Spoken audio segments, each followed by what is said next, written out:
Olá amigos, olá amigas, sejam todos muito bem-vindos a mais um podcast do Germano. Vocês conhecem a história do peixinho vermelho? Ela está no prefácio da obra Libertação, obra do Chico, pelo espírito André Luiz, e conta o seguinte. No centro de formoso jardim havia grande lago, adornado de ladrilhos azul turquesa. Alimentado por diminuto canal de pedra, escoava suas águas do outro lado através de grade muito estreita. Nesse reduto acolhedor, vivia toda uma comunidade de peixes a se refestelarem, satisfeitos em complicadas, loucas, frescas e sombrias. Elegeram um dos concidadãos de Barbatanas para os encargos de rei, e ali viviam plenamente despreocupados entre a gula e a preguiça. Junto deles, porém, havia um peixinho vermelho menosprezado de todos.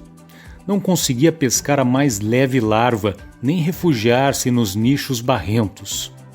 Os outros, vorazes e gordalhudos, arrebatavam para si todas as formas larvárias e ocupavam, displicentes, todos os lugares consagrados ao descanso. O peixinho vermelho que nadasse e sofresse. Por isso mesmo era visto em correria constante, perseguido pela canícula ou atormentado de fome. Não encontrando pouso no vastíssimo domicílio, o pobrezinho não dispunha de tempo para muito lazer e começou a estudar com bastante interesse. Fez o inventário de todos os ladrilhos que enfeitavam as bordas do poço, arrolou todos os buracos nele existentes e sabia, com precisão, onde se reuniria maior massa de lama por ocasião dos aguaceiros.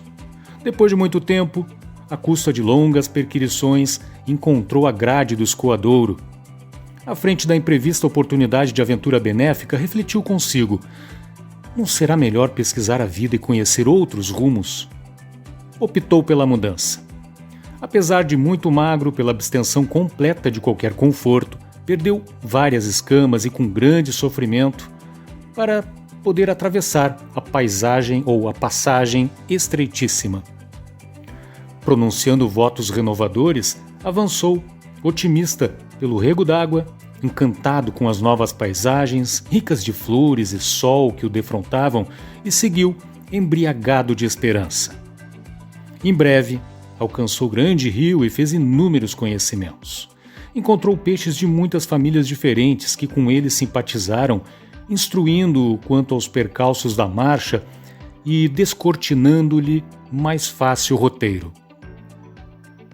Embevecido, contemplou nas margens homens e animais, embarcações e pontes, palácios e veículos, cabanas e arvoredos. Habituado com o pouco, vivia com extrema simplicidade, jamais perdendo a leveza e a agilidade naturais.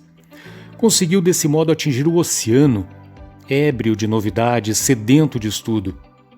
De início, porém, fascinado pela paixão de observar, aproximou-se de uma baleia para quem toda a água do lago em que vivera não seria mais do que pequena ração. Impressionado com o espetáculo, abeirou-se dela mais do que devia e foi tragado com os elementos que lhe constituíam a primeira refeição diária. Em apuros, o peixinho aflito orou ao Deus dos peixes, rogando proteção no bojo do monstro e, não obstante as trevas em que pedia salvamento, sua prece foi ouvida, porque o valente cetáceo começou a soluçar e vomitou, restituindo-o às correntes marinhas. O pequeno viajante, agradecido e feliz, procurou companhias simpáticas e aprendeu a evitar os perigos e tentações. Plenamente transformado em suas concepções do mundo, passou a reparar as infinitas riquezas da vida. Encontrou plantas luminosas, animais estranhos, estrelas móveis e flores diferentes no seio das águas. Sobretudo, descobriu a existência de muitos peixinhos, estudiosos tanto quanto ele, junto dos quais se sentia maravilhosamente feliz.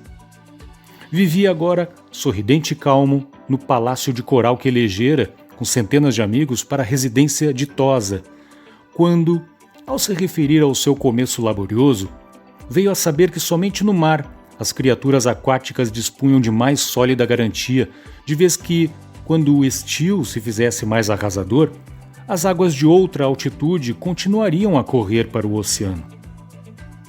O peixinho pensou e, sentindo imensa compaixão daqueles com quem convivera na infância, deliberou consagrar-se à obra do progresso e salvação deles.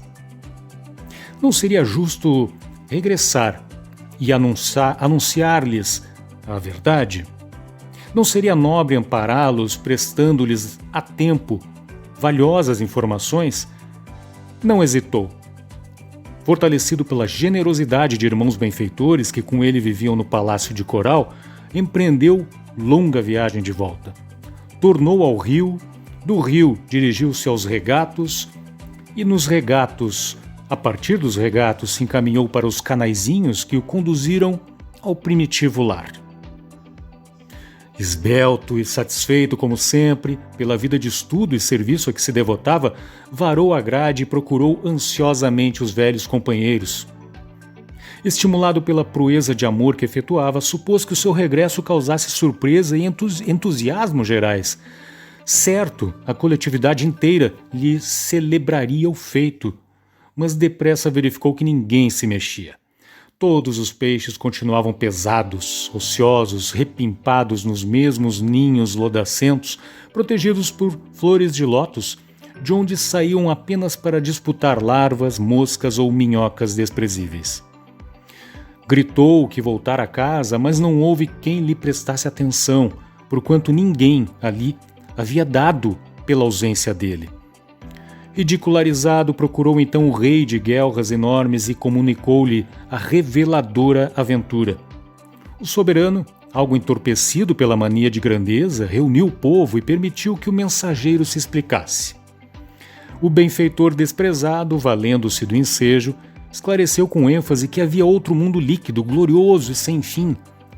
Aquele poço era uma insignificância que podia desaparecer de um momento para o outro. Além do escoadouro próximo, desdobravam-se outra vida e outra experiência. Lá fora, corriam regatos ornados de flores, rios caudalosos, repletos de seres diferentes e, por fim, o mar, onde a vida aparece cada vez mais rica e mais surpreendente. Descreveu o serviço de tainhas e salmões, trutas e esqualos, deu notícias do peixe-lua, do peixe-coelho, contou que vira o céu repleto de astros e que descobrira árvores enormes, barcos imensos, cidades, monstros temíveis, jardins submersos, estrelas do oceano, e ofereceu-se para conduzi-los ao Palácio de Coral, onde viveriam todos prósperos e tranquilos. Finalmente, os informou de que semelhante felicidade, porém, tinha o seu preço. Deveriam todos emagrecer, convenientemente abstendo-se de devorar tanta larva nas lamas escuras e aprendendo a trabalhar e estudar tanto quanto era preciso para a aventurosa jornada. Assim que terminou, gargalhadas estridentes coroaram-lhe a preleção. Ninguém acreditou nele. Alguns oradores tomaram a palavra e afirmaram, solenes, que o peixinho vermelho delirava, que a outra vida, além do poço, era impossível, que aquela história de riachos, rios e oceanos era fantasia do cérebro demente do peixinho, e alguns até chegaram a dizer que ele estava maluco. O soberano da comunidade, para melhor ironizar o peixinho, dirigiu-se em companhia dele até a grade de escoamento e, tentando de longe a travessia, exclamou: "Não vês que não cabe aqui nenhuma só de minhas barbatanas? Grande tolo, vai-te daqui! Não nos perturbe. Nosso lago é o centro do universo. Ninguém possui vida igual a nossa." Expulso a golpes de sarcasmo, o peixinho realizou a viagem de retorno e instalou-se em definitivo no Palácio de Coral, aguardando o tempo. Depois de alguns anos, apareceu pavorosa e devastadora seca.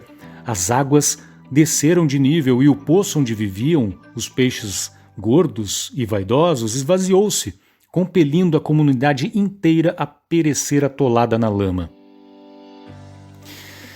Caros amigos e amigas, como vão? E aqui já terminada a história, e aí introduzimos algumas perguntas provocadoras, como vão os cuidados de cada um de nós em relação à saúde psicológica?